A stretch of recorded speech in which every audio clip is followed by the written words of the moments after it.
My name's Warren Hollis, and my wife and I, Elaine Chagnon, are chiropractors in the town of Perth. We live here in Otter Creek Estate out in Lombardy, Ontario, which is about 17 kilometers east of Perth. And we've had an opportunity to work with the town of Perth, Algonquin College, to resurrect and relocate two heritage buildings, a barn and a stone house from one of the town properties. My name's Darren Herefield.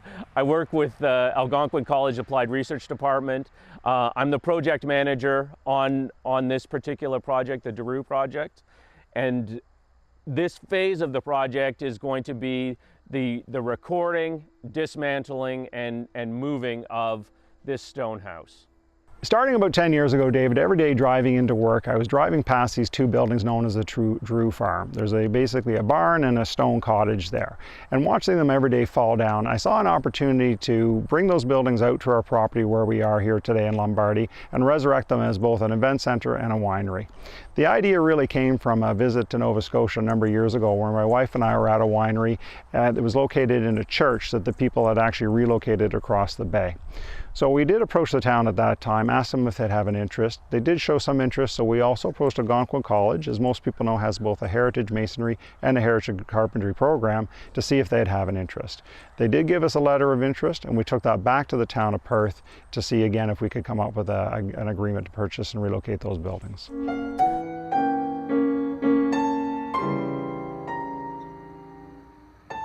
It's a fairly standard piece of Ontario architecture. It's referred to as an Ontario cottage.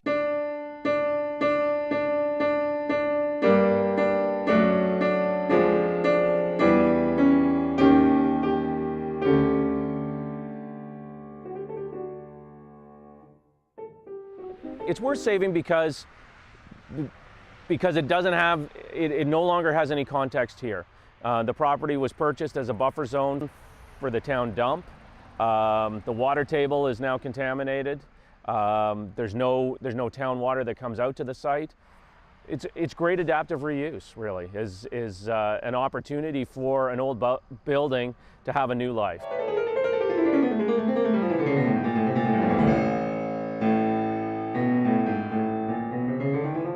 So the barn came down roughly 2 years ago, was marked, relocated, and is now stored on our property, and you can see it as you come down the driveway today.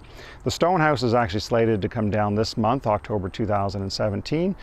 It will actually then be skidded, the key elements, the front, the chimney, the doors, windows, and then the rest of it will be brought out as random rubble and piled on site.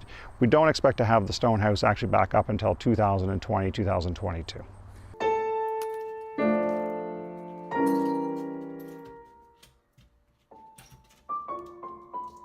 Key elements will certainly be carefully labeled, and then we will transport those items to the new site, Warren Hollis's vineyard, where it will probably remain on skids for some time, but then the plan is that we will then reconstruct this house as it is standing here, but on a new site.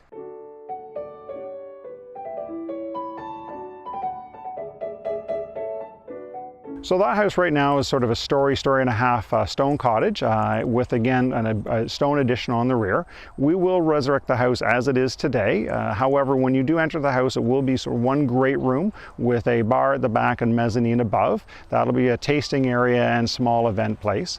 Underneath that and off to the side will be an outdoor crush pad, and then the production facility for the wine will actually be underneath, basically a walkout type scenario.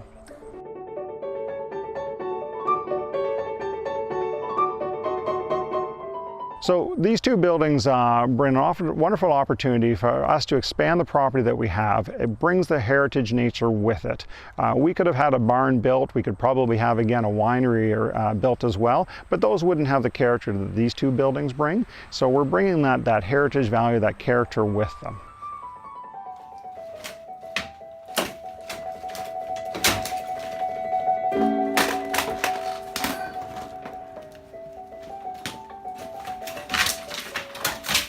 My name's Alan Greer, and I'm a stonemason for a living, and I work part-time at Algonquin College teaching mortar science.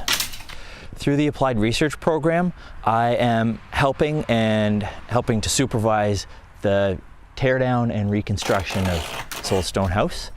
And so, so far, My involvement is demo work. We're gutting out the interior and taking off the roof, and then we can get at that stonework and start taking it down.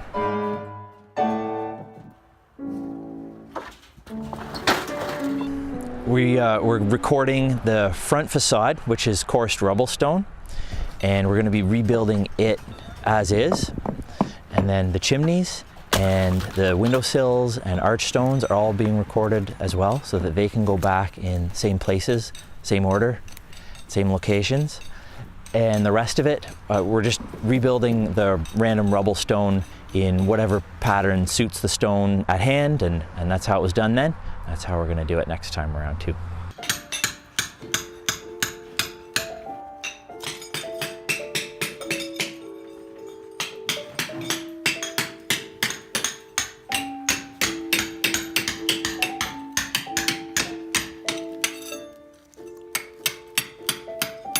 So we're at the stage now where we've got the front gable pulled down, and all the stonework from the second floor is off of the front elevation. And this is all the coursed work from the front of the house. This is where most of the attention went into the build. So this is different from the random rubble of the sides and the back. This is all, every course brought up to a level.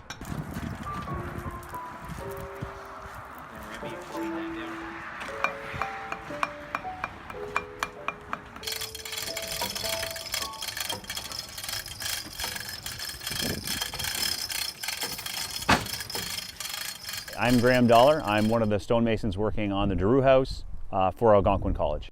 So at this stage in the game, the stones are coming off the wall at a faster rate. It's crucial to keep them organized. So as they come onto the pallets, we're numbering them using a paint system with magic marker. It's the easiest way to go.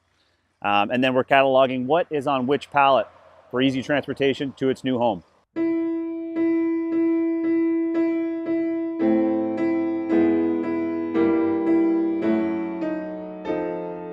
The way that we're organized was quite simple. There's 23 courses on the front of the wall, and we're just naming it course 1, course 2, course 3, and a corresponding number to each stone left to right. Very simple. Windows are done by a window number, and voussoirs are done, which are the arches over the window, are done with a V, and the corresponding number as well to that window. When we're at the new property, the new home of the Darou house, everything is already completely organized for us. Everything's on pallets. We have a corresponding ledger to what is on which pallet. And as we build, we find the pallet, the stones are all there, and the build goes up quick and easy.